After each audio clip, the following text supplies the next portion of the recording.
Sorry, little one. 覚悟してろよ。行くぜ。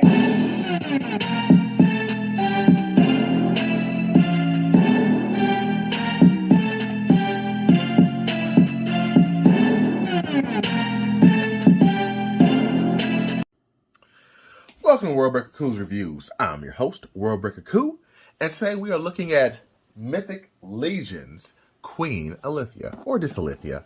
I think she's queen, so looking at this figure is nothing but gorgeousness. She's gorgeous. I love this figure. This is one of my top 10 figures of the year for sure. You can see all the accessories she comes with, so that's very nice. She's got these, like, what do you call those things? Kind of like scales like you would see from Libra or a court system. They look nice. This almost looks like a bow.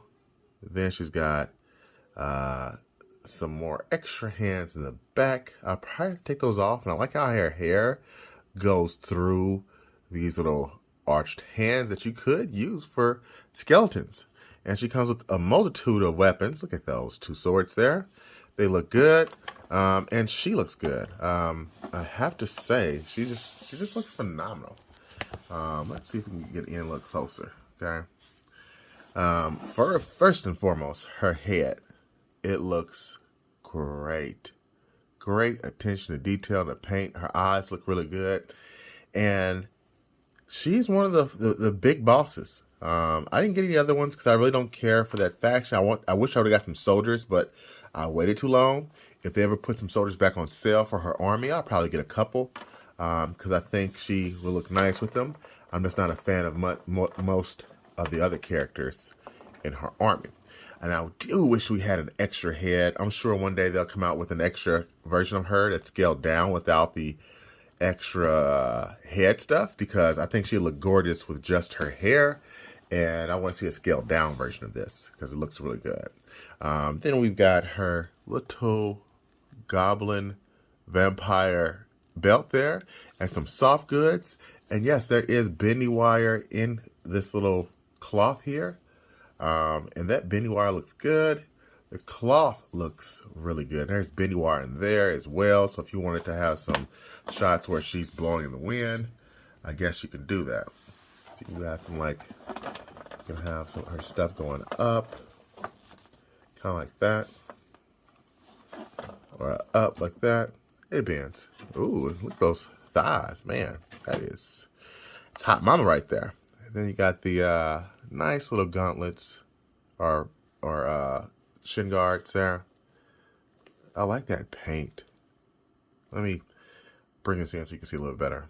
Yeah, some paint there. You see that purple there and the silver, and the feet look good. Man, this is just a knock this out of the park. I especially like the layering they did on the belly and on the chest. Take note, Marvel Legends. She's not. See, you can do figures that look feminine, and you don't have to over proportion them, but they look so much better. I mean, case in point. Let me pause real quick. We normally get something like this from Marvel Legends, and I mean, look at that. Come on. Like, that does not look like realistic at all. While you look at this, that does. Okay? It looks much better, in my opinion. There's layering, there's texture there. And yes, I know one figure costs more money, but trust me, these Marvel Legends are creeping up in cost, and they're not nowhere near. This is like a Happy Meal toy. Okay? This is amazing. So, I am very, very happy with how this figure turned out. Now, my joints are a little, she doesn't go, her arms don't go up that much, unfortunately. It's starting to cut into that portion up there. I don't want to rip the paint off. You can see right there what is that little point where I went too high up, and I'm not going to do it. So that's as high as up I'm going to go on this one. So her articulation is not crazy or anything like that, but you can get enough. You can get enough. I mean, that still looks good to me. And everything's falling off of her because I'm flexing her and moving her around, and that's about as high up as you're going to get.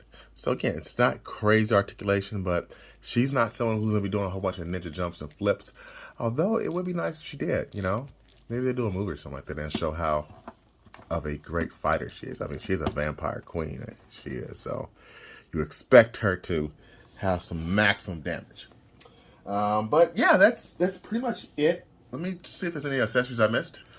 I didn't miss any accessories, but here is her faction symbol there, as the chains there, the scales.